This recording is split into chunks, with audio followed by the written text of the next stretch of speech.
नमस्कार मित्रांनो, तुझेच मी गीत गात आहे या मालिकेच्या आजच्या भागामध्ये आज आपण बघणार आहोत. विजय रूममध्ये आलेला असतो. विजय विचार करत असतो. त्याला त्या गोष्टी सर्व आठवत असतात. जेव्हा मल्हारला तो म्हणत असतो की मी माझ्या सख्या भावाशी असं कसं वागेल, तेव्हा मल्हार धावून विजयवरती आलेला असतो आणि म्हणत असतो, तू भाऊ नाही आहेस माझा, कदा शत्रूही वागणार नाही असं वागला आहेस तू माझ्याशी. वैदेही मेली हे खोटं तू ज्या दिवशी सांगितलंस ना मला, त्याच दिवशी संपलंय आपल्यातलंच ना. विजय विचार करू लागतो.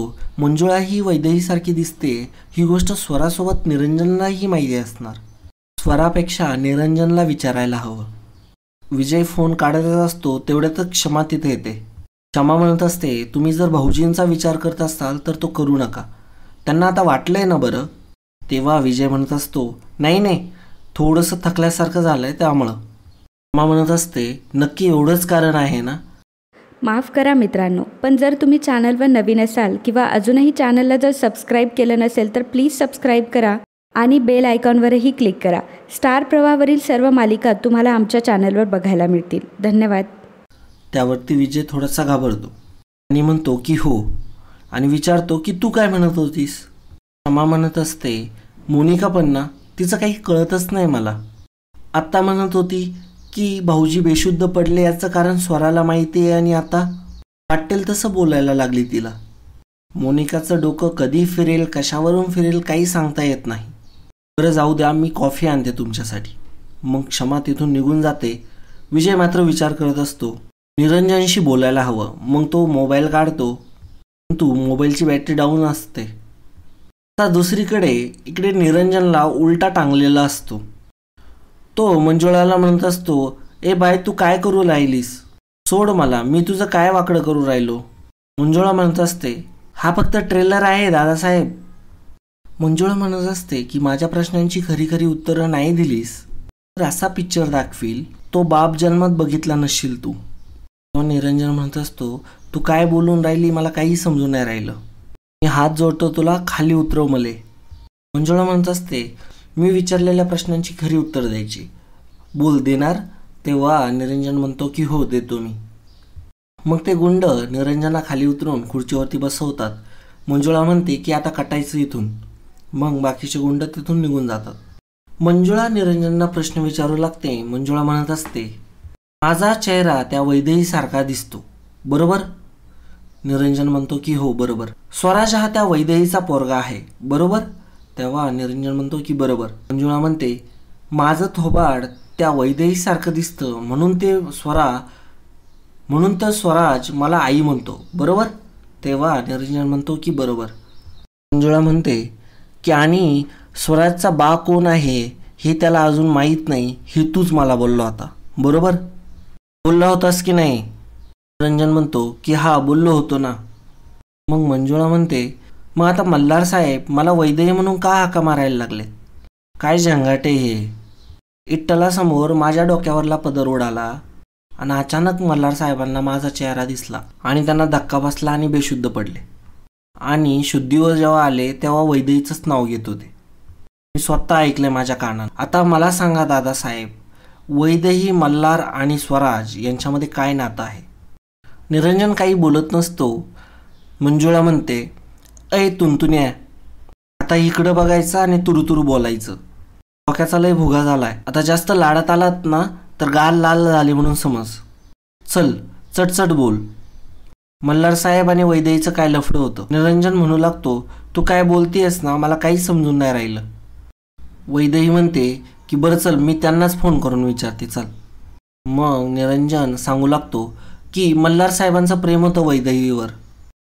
मग मंजुळा म्हणू लागते, म्हणजे मल्हार कामत हे स्वराजचे वडील आहेत काय रे, बोल ना.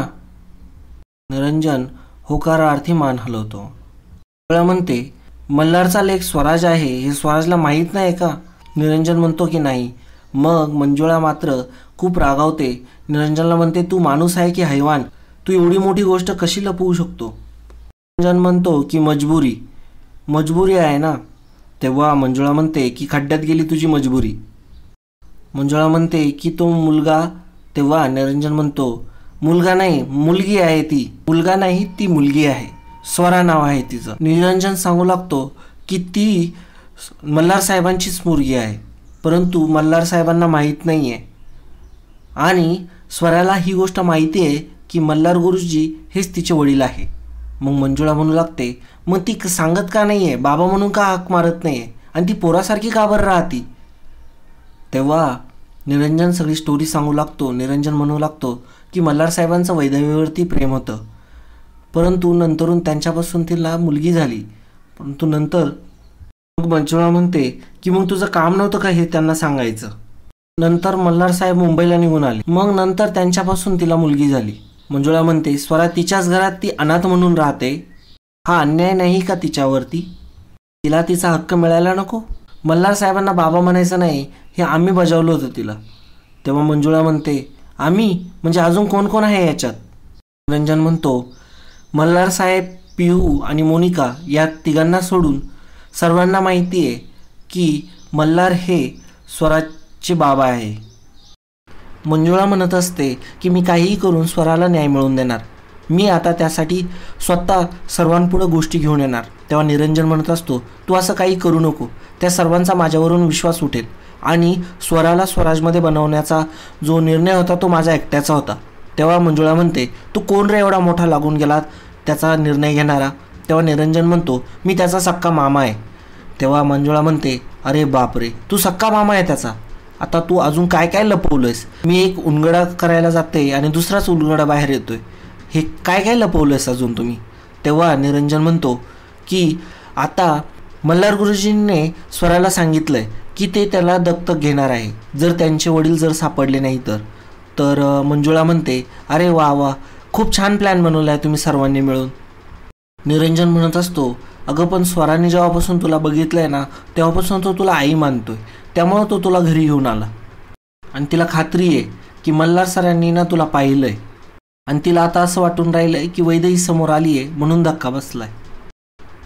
निरंजन म्हणत असतो की आम्ही समजे या दिवसाची वाट पाहू राहिलोय की कधी ते एकत्र होतील, म्हणजे मग स्वराला तिचे सर्व हक्क मिळतील.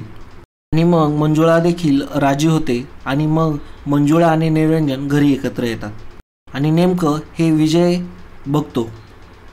विजय मग लगेच निरंजन जवळ जातो आणि त्याला बोलायला सुरुवात करतो. निरंजन विजयला बघून जरा डचकतो. विजय विचारतो, का बरं डचकला. तेव्हा निरंजन म्हणतो की जरा विचार करतो. तो म्हणतो की वैदेहीसारख्या दिसणाऱ्या मंजुळाला हाताशी धरून हे सर्व घाशात घालायचं आहे हाच विचार करत होतास ना, का केलंस असं, का जीवावर उठलाय त्याच्या. विजय मात्र निरंजनवरती रागवत असतो. निरंजनसारखा म्हणत असतो की तू त्याच्या जीवावरती उठलाय, मल्हारला किती मोठा धक्का पोहोचलाय तुझ्यामुळं. आता निरंजन मात्र म्हणत असतो की प्लीज माझ्यावरती असे आरोप करू नका, माझ्या मनात असं काळं वगैरे काहीही नाही आहे. निरंजन विजयला समजून सांगू लागतो. तो सांगू लागतो की त्या बाईला तो त्याची आई मानतोय आणि मी त्याला कायम नेहमी समजवलं आहे की जर कधी मल्हार साहेबांसमोर मंजुळाचा चेहरा उघड झाला तर त्यांना धक्का बसेल, म्हणून तर मी प्रयत्न केले नेहमी. आणि मग नेमकं त्याच वेळेस मंजुळा तिथे येते. मंजुळा तिथे येते आणि म्हणते स्वराला तिचा हक्क मिळाल्याशिवाय मी कुठेही जाणार नाही.